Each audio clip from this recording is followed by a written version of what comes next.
Hi everyone, I'm Yasha and welcome to the 19th episode of Election Scoop. Today we're going to be talking about elections that are going to be held in Ohio.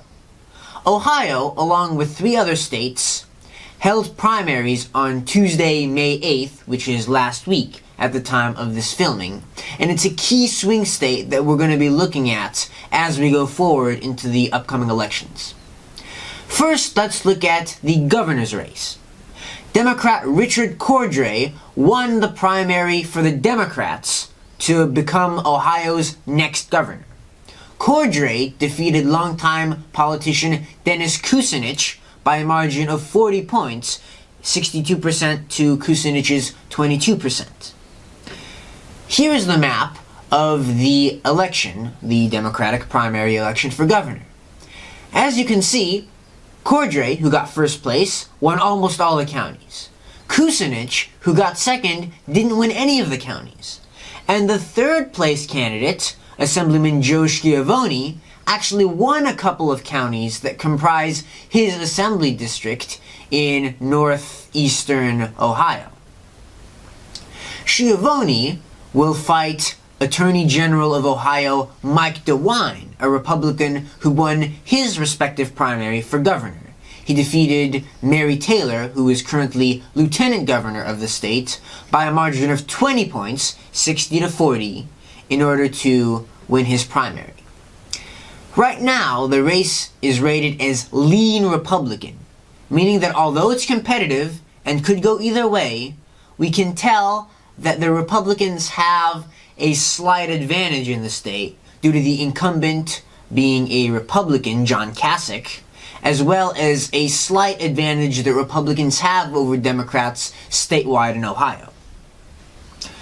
The other major election that we're looking at is the Senate race in Ohio.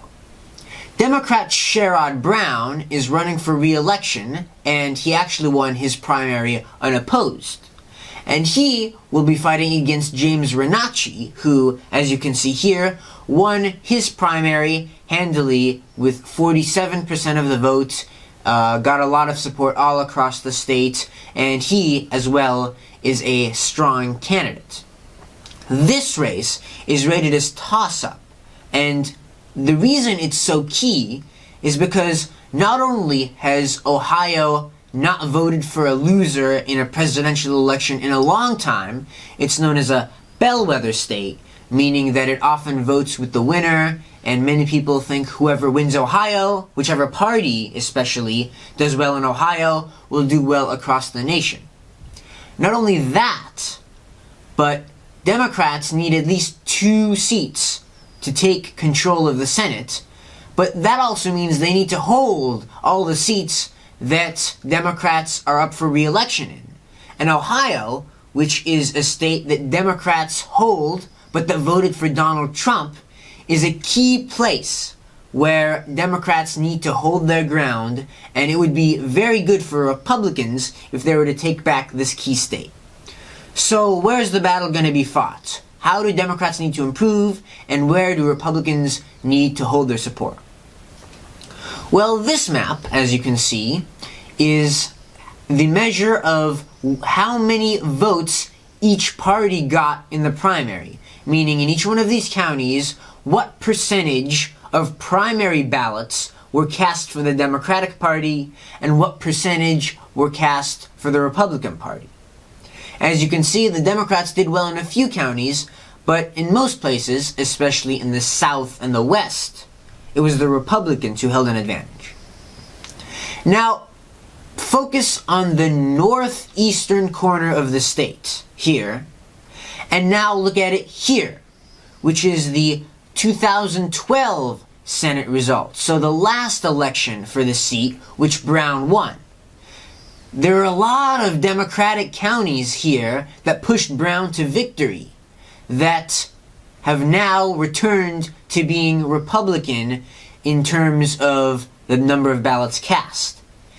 If Democrats want to hold this seat, it is crucial that they take back that ground in northeastern Ohio.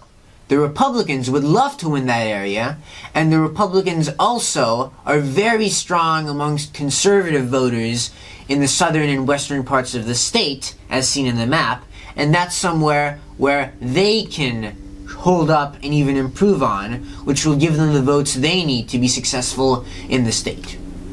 So that's the situation going on in Ohio.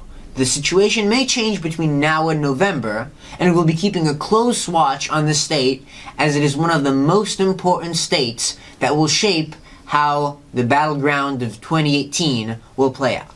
So thanks for watching, and remember, don't forget to vote.